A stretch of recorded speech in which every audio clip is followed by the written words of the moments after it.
So we're rounding up government intervention. For government intervention, government is intervening because there's market failure. So today we want to check how more ways in which government can intervene, aside imposing taxes or subsidies. Another way government could check, the undoing or the excess of businesses in the free market is through checking and balancing the control, balancing merger or acquisition. So most of the firms in an industry, some firms might come together because when they come together, they merge or they've been acquired.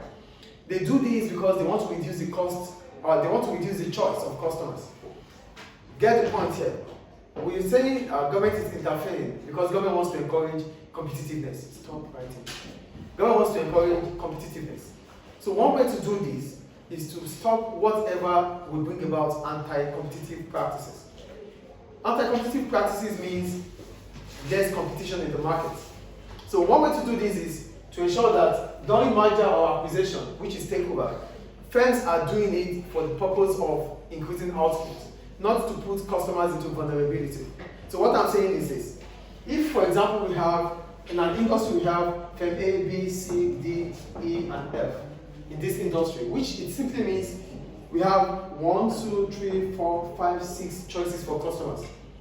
Yes or no? Yes. So that means firm A is producing its product, B is producing its product, and so on. So this gives customers 6 choices to make whenever they need to buy a product. So during merger or acquisition, it could be, for merger, it means firm A, B is coming together to become AB. That is merger. And if it is acquisition, it means firm A is taking over firm B to become firm A. Please get the difference between merger and acquisition. For merger, it means 2 firms are coming together to become one. And they have to find a new name. That is merger. Stop writing. So merger is firm A and B coming together to become AB. That's merger. But when it comes to acquisition or takeover, it means firm A is buying over or taking over firm B to become firm A. This is acquisition or takeover, this is merger.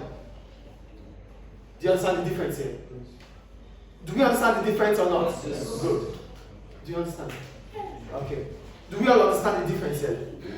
So what happens is this. As soon as this happens, it means 2 choices are left. We have 4 choices. Okay, we have 1, 2, 3, 4, 5 choices to make. Do you get the point I'm making here? No? You don't get it? I'm going to write it. We have firm A, B, C, D, E, F in this industry. Let's say the educational industry. We have 6 schools in the educational industry. So which means we have 6 outputs from the educational industry. That is what it means. So it means students will be able to choose from within these 6 schools. Yes or no? Good. That is merger or acquisition. So maybe once school A, if school A is going with school B, is taking over school B, it will become school A. So there's not going to be B or A anymore. We're going to have A, just A. That is takeover. Do you get takeover now? Yes. Good. If it is, that's about this. And if it is merger, it means school A and B is coming together to become school A and B. That is merger. Do we get the difference now? Yes. Either merger or acquisition, both of them will reduce the choice for customers, yes or no? Yes. Because before the merger or acquisition, we have 6 choices to make. After the merger or acquisition, we have 1, 2, 3, 4, 5. We have 5 choices to make. Do you understand? Yes. So, what is government intervention has to do with this? Government wants to ensure that as soon as firm A and B does their merger or acquisition, it brings about increasing output rather than putting customers into vulnerability. So government wants to be sure that whatever firm A and B is doing does not put customers into disadvantaged position. Do we understand? Yes. So which means if firm A and B is coming together, it should increase the output in the industry, not to reduce the output in the industry. Because if the output in the industry reduces, the price of goods and services would increase. because customer choice would reduce. So what the government does this is to control merger and acquisition. That is government intervention. Do you understand government intervention here? Yes. And do you understand merger and acquisition? Yes. Good. So we go to government intervention in the labor market. We have the labor market where we have the demand for and supply of labor. Demand for labor is the number of workers firms are willing to employ at a given wage rate. Supply of labor is the number of workers making themselves available for job. So government also intervenes in such markets. So what does government do?